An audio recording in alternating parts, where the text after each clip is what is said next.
She removed her bonnet and said, "I'm not pretty," but the Apache braided her hair like a ceremony.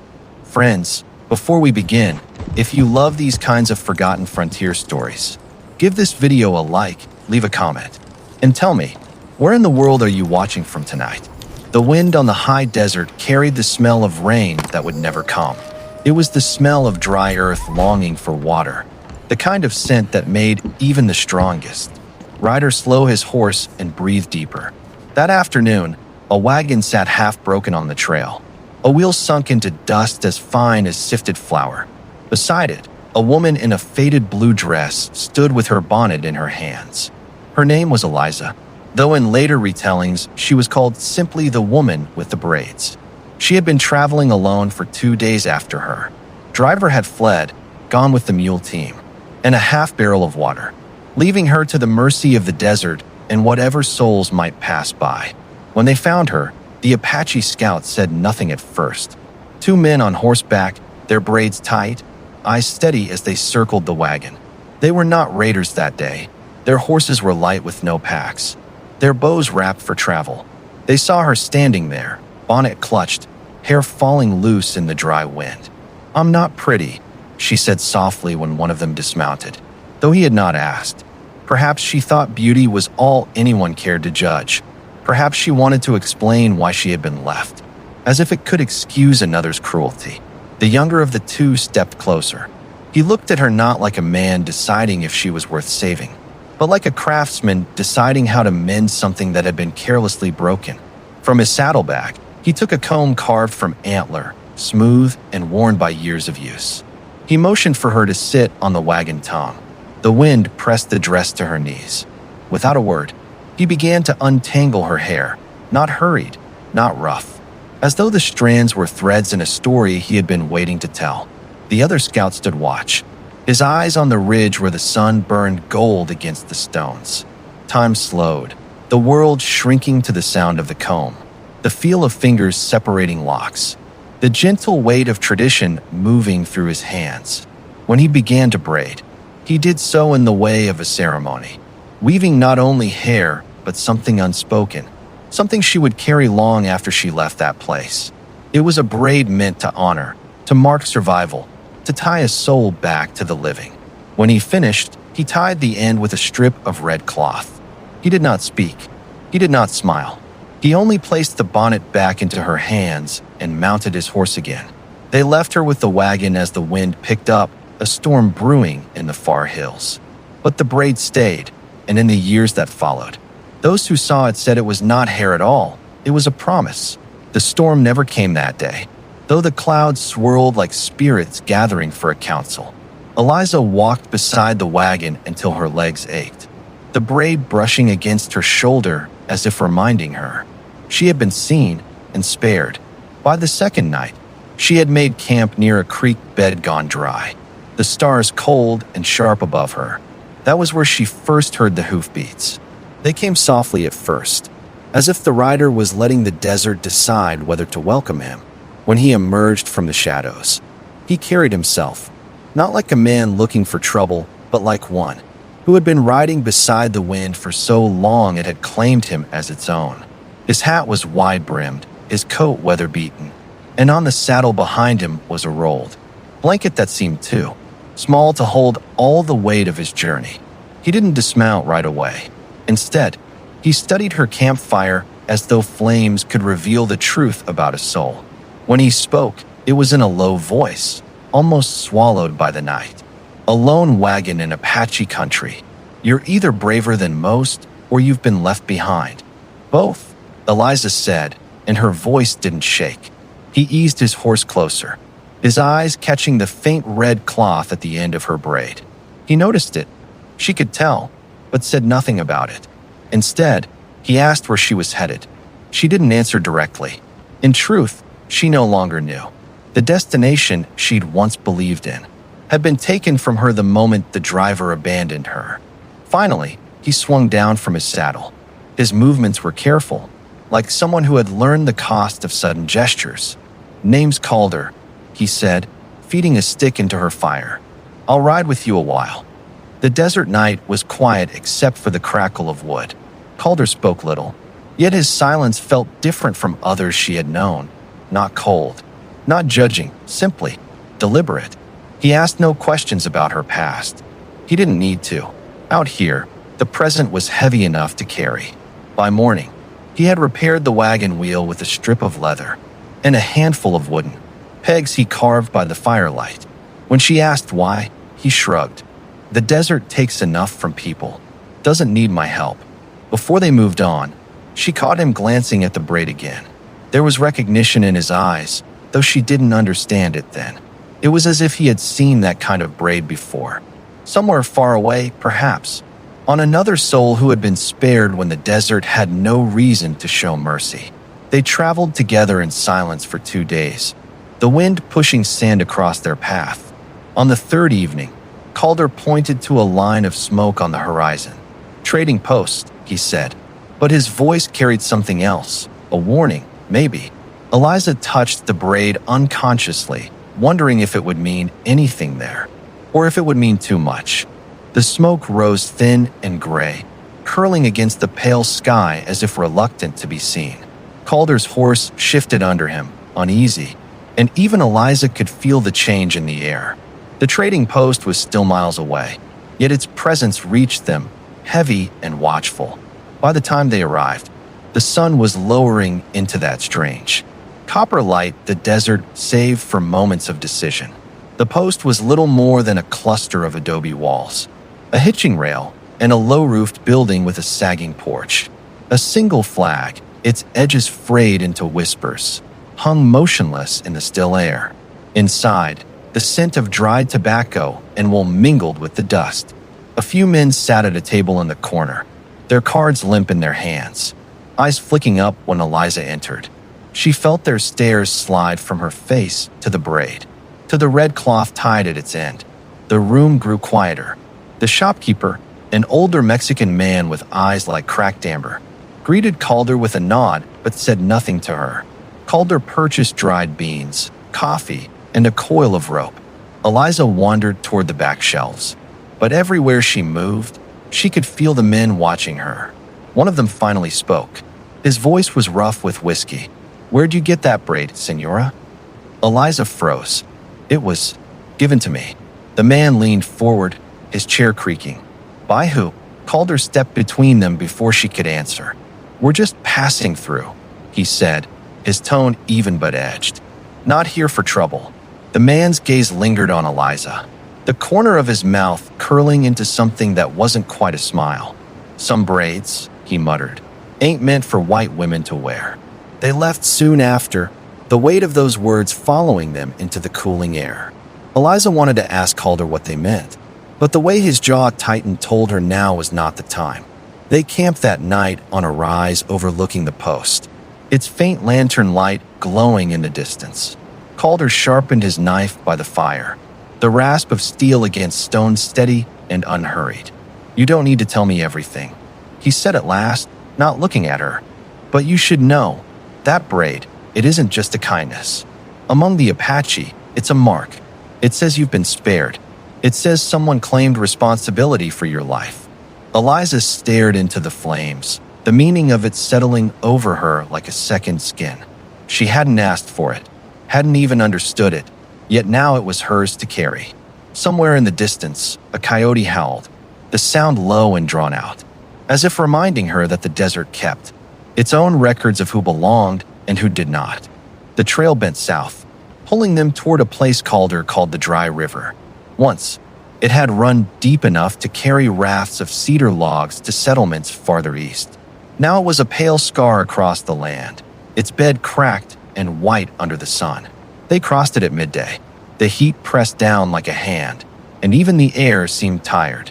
Calder dismounted to walk beside his horse, and Eliza followed, boots crunching over stones worn smooth by a water that no longer flowed.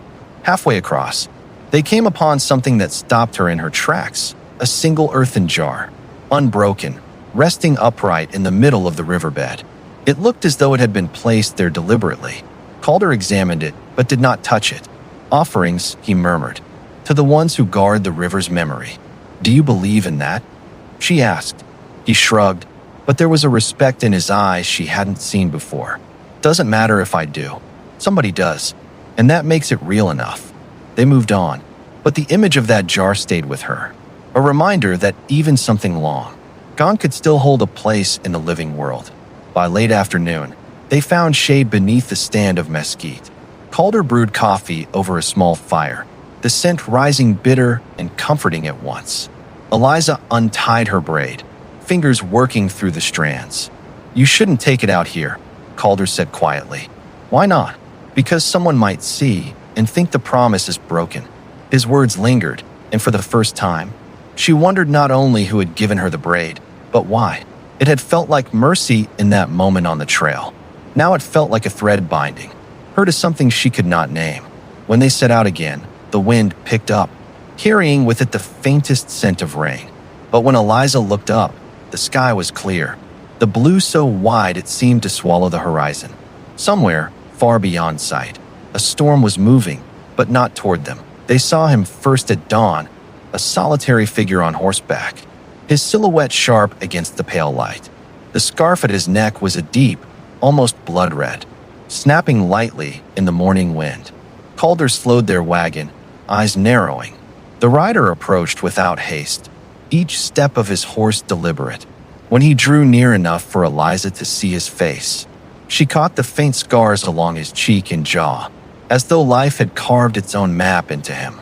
His eyes, though, were steady, neither hostile nor warm, but observant, like a man accustomed to measuring others before speaking. "You've been in the dry river," he said, nodding at the dust still clinging to their boots. Calder's hand rested lightly on the butt of his rifle. Passing through, the rider's gaze shifted to Eliza. His eyes lingered on the braid, on the strip of red cloth at its end. Something flickered there, recognition maybe, or memory, but it passed too quickly to name. "Where'd you get that?" he asked. Eliza hesitated. "From a man who found me on the trail." The rider's jaw tightened. "Then you're walking with his shadow, and shadows have a way of catching up." Without another word, he tipped his hat, turned his horse, and rode off toward the eastern ridge. Calder watched him go until the figure vanished into the rising heat. That night, they made camp in a shallow arroyo, the air still warm long after the sun had dropped. Calder said little, but his eyes kept drifting to the ridgeline, as if expecting the red scarf to reappear. Eliza lay awake, the braid heavy against her shoulder. She thought of the Apache man's hands as he had woven it, the quiet patience of the act, and now the stranger's warning. It felt as though she was carrying a message written in a language she couldn't read, one that others could see as clearly as a mark branded into her skin. When she finally slept, it was shallow and uneasy, the wind carrying faint hoofbeats that might have been memory, or might have been the rider circling just beyond the firelight. 2 days later, they came upon a settlement so small it could hardly be called a town. 3 low buildings, a corral, and a well at the center. The place looked abandoned, yet when they drew closer, an old man appeared from one of the doorways, his clothes sun-bleached, his hat brim chewed by time. He welcomed them without question, offering a place to rest. Calder watered the horse while Eliza walked to the well, lowering the bucket. It came up dry, bone dry, the rope frayed and brittle in her hands. "No water here," the old man said, watching her. "Hasn't been for years. But folks still lower the bucket. Habit, I suppose. Or hope." Inside his small house, the air smelled faintly of sage and old leather. Over a tin cup of weak coffee, he studied the braid. "I've seen that before," he said, almost to himself. "Long ago. It means you're under the protection of someone the Apache respect. But protection cuts both ways. If you're wearing it, you owe them something, even if you don't yet know what." Eliza's stomach tightened. "And if I take it out?" The old man's eyes were steady. "Then you've broken the pact, and they'll come for you, not in anger, but in reminder." When they left the settlement, the sun was low, shadows stretching like dark water across the ground. Eliza touched the braid without thinking, her fingers brushing the cloth. She realized it wasn't just a token, it was a tether, and the farther they traveled, the the more certain she became that someone, somewhere, was holding the other end. The land turned to scrub and stone, the kind that swallowed sound. Yet that night, as they camped near a cluster of boulders, Eliza woke to voices. They were faint, drifting on the wind, not close enough to make out words, but near enough to know they were real. She rose quietly, stepping past the sleeping Calder. The moonlight silvered the rocks, and for a moment she thought. She saw figures among them, shapes that shifted when she tried to focus. A soft whistle broke the stillness, low and brief. It came from the ridge above, and with it, the whisper of movement. Her hand went to the braid, as though by instinct. The voices stilled, the silence settling back heavy as a blanket. By morning, Calder said nothing of hearing anything, but when he packed the camp, she noticed his rifle was already loaded. They traveled in silence that day, both pretending nothing had happened. Yet Eliza knew the braid had been seen, noticed, acknowledged. On the fourth day, smoke appeared again, not from a trading post this time, but from the hills ahead. It was darker, heavier, rising in sudden bursts. Calder reined in the wagon. "Brush fire," he said, though his tone held doubt. By evening, they reached the edge of the burn. Blackened mesquite and cactus stood like charred bones, the ground still warm beneath their boots. In the center of it all lay a small circle of untouched earth, and in its middle, a single braid of hair tied with red cloth. Eliza's breath caught. It was not hers, but it was nearly identical. Calder studied it without touching. "They're sending a message," he murmured. "And it's not for me." That night, they moved camp twice before settling. Even then, Eliza dreamt of hands weaving her hair again, only this time. The strands were ash, and every pull tightened around her throat. The land softened as they neared a narrow bend in a shallow river. A lone figure stood in the water, washing something dark from his hands. When he saw them, he stepped out slowly. He was Apache, older than the scout who had braided her hair, with deep lines in his face and eyes that held a calm that was almost unbearable to meet. He looked at Eliza first, then at Calder. "You've carried the braid far," he said. His English was slow, deliberate. "Do you know why it was given?" Eliza shook her head. "It is a promise," he said simply. "When you were found, you were between life and death. That braid says you were chosen to live, but a choice like that is never free." He told her the man who braided her hair had once spared another, a woman, and that choice had cost him his place among his own people. "Now," the man said, "his debt is yours." Before she could ask what that meant, he stepped back into the river, the current carrying the sound of his voice away. For days, the horizon carried a wall of clouds, dark and heavy, but the storm never came closer. Calder called it a waiting storm, the kind that followed travelers without touching them, as if measuring their endurance. The nights grew colder. Eliza began to dream not only of the braid, but of the man who had given it, though his face was never clear. In the dreams, he would stand behind her, braiding, but the strands he wove were endless, looping back into her hair over and over until she woke gasping. On the fifth night, they camped beneath the bluff.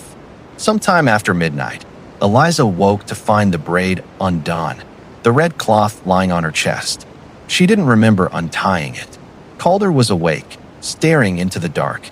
"They're close," he said. They reached a valley ringed with cottonwoods, their leaves trembling in a wind that carried no chill. At its center stood 3 Apache riders, waiting. The one in the middle was the man who had braided her hair. He dismounted, walking to her without hesitation. In his hand, he carried another strip of red cloth. Without a word, he began to braid her hair again, his movements unhurried, each pull precise. When he tied it, he stepped back.